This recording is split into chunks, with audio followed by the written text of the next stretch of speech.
Here are 6 breaking cruise news stories that you need to know about, including why cruise cancellations are gathering pace despite the lifting of the US no-sail order, Viking Cruises announce a big first for cruising, why Europe cruises are now shutting down, why Key West are saying no to most cruise ships, and what countries are opening to cruise ships right now. I'm Gary Bemidge, and this is another of my tips for travelers cruise updates, where I unpick the biggest cruising news and discuss what it means for all of us as cruisers. First of all, the fallout from the US CDC letting the no-sail order lapse on the 31st of October and replacing it with their framework for conditional sailing has become ever more clear. Cruise lines have now cancelled all their USA cruises until at least the end of the year as they digest and work through the fairly demanding requirements. But don't start planning to cruise early in 2021, as the lines are strongly signaling that more cancellations into 2021 are highly likely, and they may go on for much longer than many cruisers think. Why do I say that? First of all, Kelly Craighead, the president and CEO of CLEAR, the Cruise Line Association, issued a statement at the beginning of November that said, and I quote, "CLEAR's ocean-going cruise line members have decided to extend our current suspension of operations in the US through at least the end of December. We will evaluate over the next 30 days whether to extend that further." Note the statement says they have extended suspension through to at least the end of December, and that they will evaluate over the next 30 days whether to extend further, hinting that it is likely. Shortly afterwards, Richard Fain, who runs the Royal Caribbean Group, which includes Royal Caribbean, Celebrity, Azamara and Silversea, made a video talking to travel agents and said that while the CDC's decision to provide a framework for cruises to restart is a big step, it's not the end of the cruise shutdown saga. He went on to say, and again I'm quoting, "It will take some time to go from where we are to our first commercial sailings, but it will take some time because the order calls for a lot of details that will need to be specified, clarified or adjusted over the coming period." In addition, he pointed out it will take time to reposition ships, get crew back, quarantine them, train them, restock ships, and then run the test cruises. The industry appears to be trying to set expectations that cruisers should be prepared for more delay.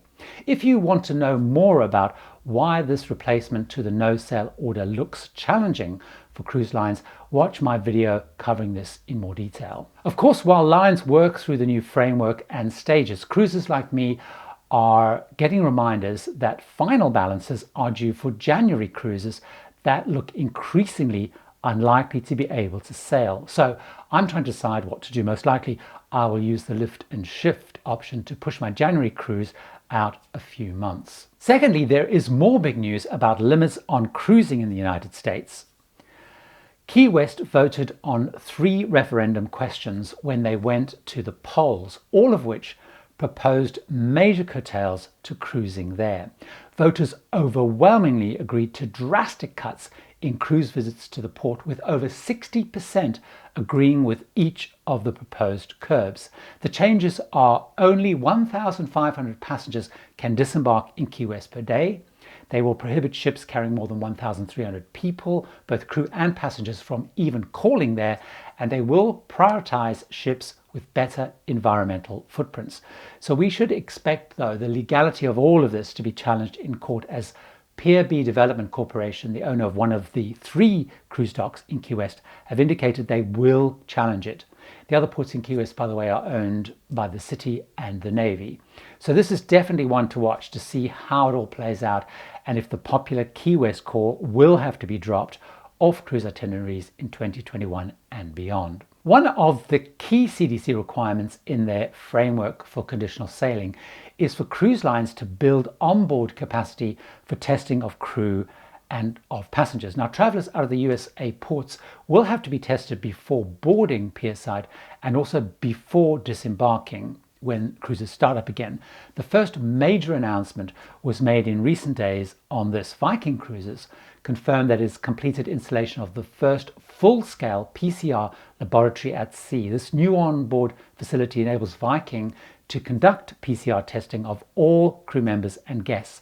The laboratory has enough capacity for daily testing of every crew member and guest, and the first laboratory was installed on Viking Star. Now, no doubt we will be hearing much about developments like this from Viking and the other cruise lines over coming weeks and months. Meanwhile, in Europe, the surge in COVID cases and return to lockdown in many countries has caused more disruptions, cancellation of cruises that had resumed, particularly by German and Italian lines, and also some new COVID outbreak issues.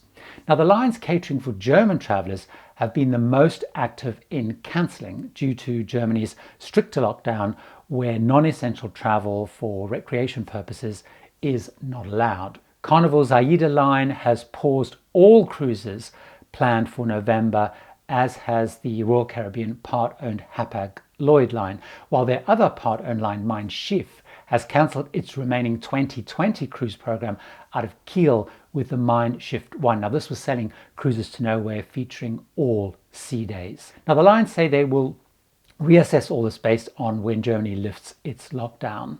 Carnival's other European line, Costa, which caters for Italian guests, has changed itineraries and dropped calls in France and in Spain that were due to commence in mid-November. And now this is due to the level of cases and lockdowns in those countries. They will only call on Italian ports now. Now, this is possible despite Italy moving to stricter COVID restrictions, while some of the early draft of those restrictions reportedly had a navigation ban for passenger ships. This was actually removed before they were announced. The country has said they will let cruise ships operate around Italy based on the health and safety protocols previously approved in August. Now, there was a COVID outbreak on the Jacques Cartier ship, which is operated by the French luxury line Ponant, and this led to that cruise being refused entry into Italy. 13 people tested positive among the 60 passengers and 93 crew. The ship was eventually allowed to sail to Marseille in France in agreement with French health authorities there. People were disembarked and those who were ill were cared for.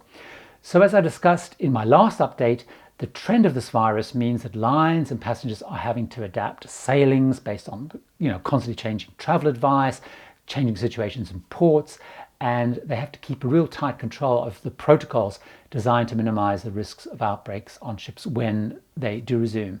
It's still really unpredictable times, even when cruises get the okay to resume. So this is something we will need to consider and bear in mind for when cruises do eventually resume out of the United States. Now, Japan is joining Singapore and Taiwan in resuming cruises in a limited way. The no-sail order there expired at the end of October, and so local operators have started trials of short cruises calling only on domestic ports. One of the first was the Nippon Maru, run by the Mitsu OSK passenger line, and they sailed with 200 guests and 100 crew on a 3-night cruise. So it's small scale, but another country tentatively opening cruising. Meanwhile, cruising out of the UK remains on hold, with no signs that this will change anytime soon. Now, most lines have cancelled already into the spring, so lines like Cunard, that's based there, is scheduled to only start sailing from the end of April and into May. Saga, the UK-based line that caters for the 50-plus market, you have to be at least 50 to cruise with them, has pushed back their inaugural sailing of their new ship, the Spirit of Adventure, to May the 4th, and its sister ship, the Spirit of Discovery, to the end of April. They cited the trend of cases in the UK and the expected seasonal nature of the virus. With England entering another month-long lockdown until December, all travel, both domestic and international, for recreation purposes has actually been outlawed. So things look to remain on hold in the UK for a while. Those are the 6 biggest news stories breaking that I felt you needed to know about and what I think they mean for us as cruise lovers. I have loads more Tips for Travelers episodes full of cruising advice and tips, so why not enjoy another one right now?